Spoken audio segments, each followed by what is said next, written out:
Добро утро, приятели! Иван Атанасов съм отново. Правя бързо включване от магазина за плодове и зеленчуци. Искам днеска да си поговорим малко за бялото грозде и защо предпочитам гръцкото грозде, а не българското. Поради няколко причини. Ето го и него. Това е гръцко грозде без семки. Така, първо цената му е 5 лева и 90 стотинки за килограм. На едро говорим.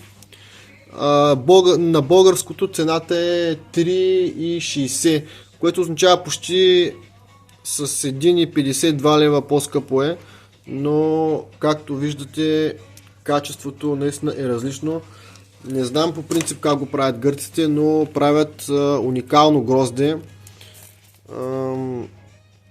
Няма никакви забележки, много твърдо е, сладко е и просто е уникално на вкус. Другото гръцко грозде, което вземаме, е сорт Италия. Не знам дали сте чували за този сорт. Той се характеризира с интересния си аромат. Има по една-две семки, но е много ароматно, също е предпочитано от някои хора, но това грозде също е по-скъпо от българското, но просто качеството му е много по-различно.